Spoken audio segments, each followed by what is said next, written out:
Hi అండి, welcome to my channel. ఇప్పుడిప్పుడే మనకు బ్రేకింగ్ న్యూస్ అయితే రావడం జరిగిందండి. జగన్ హయాంలో ఉద్యోగులకు జరిగిన అన్యాయం ఎప్పుడైతే బయటకు వచ్చింది, పూర్తి వివరాలు వీడియోలో తెలుసుకుందాం. మీరైతే వీడియోని ఎక్కడా కూడా స్కిప్ చేయకుండా ఎండ్ వరకు అయితే చూసేయండి. వీడియో నచ్చినట్లయితే తప్పకుండా లైక్ చేయండి, షేర్ చేయండి. ముఖ్యంగా బాధ్యత కలిగిన ఏ ప్రభుత్వమైనా సరే తన యంత్రాంగం ద్వారా ప్రజలకి మెరుగైన సేవలు అందించాలనుకుంటుందండి. పోస్టుల భర్తీలో నిజాయితీ పరులను, సమర్థులకు పెద్దపీట వేస్తుంది. అయితే గత 5 ఏళ్లలో ఆంధ్రప్రదేశ్లో ఉన్న వైఎస్ జగన్మోహన్ రెడ్డి ప్రభుత్వ తీరే వేరు.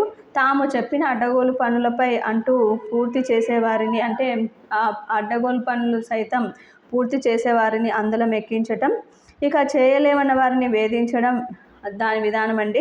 ఇక ఆంధ్రప్రదేశ్ క్యాడర్కు చెందిన 1987 బ్యాచ్ ఐపీఎస్ అధికారి సంతోష్ మెహ్రాను జగన్ ప్రభుత్వం ఎలా అవమానించింది, మానసికంగా హింసించిందో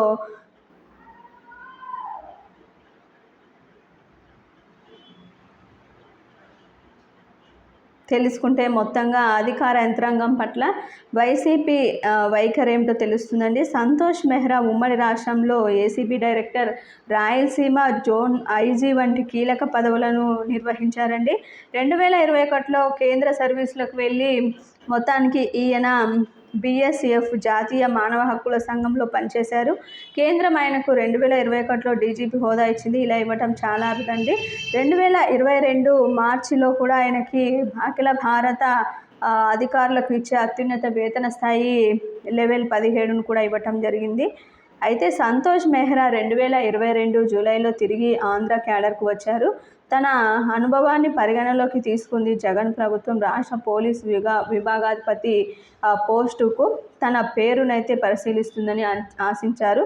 రాష్ట్ర ముఖ్య నేతను కలిసి తన అభిలాషను కూడా వెల్లడించారండి. ఇక్కడి రాజకీయాల దృష్ట్యా ఆ పోస్టులో మా మనిషినే నియమించుకోవాల్సి ఉంటుందని, అందువల్ల ఇతర ముఖ్యమైన పోస్టుల్లో ఒకదానికి ఇస్తామని, పదవీ విరమణ తర్వాత ఏదైనా పదవి ఇస్తామని ముఖ్య నేత భరోసా అయితే ఇచ్చారు. అయితే ఏదైనా ముఖ్యమైన పోస్టు ఇచ్చేందుకు ప్రభుత్వంలోని కీలక అధికారులు 2 షరతులు అయితే ఆయనకు పెట్టారండి. అప్పటికే రాష్ట్ర ప్రభుత్వం కక్షతో సస్పెండ్ చేసిన సీనియర్ ఐఏఎస్ అధికారి ఏబి వెంకటేశ్వరరావుపై మళ్ళీ కొత్తగా విచారణ చేసి ఎఫ్ఐఆర్ 56 నిబంధనకు సంబంధించి వేయటమైతే జరిగింది.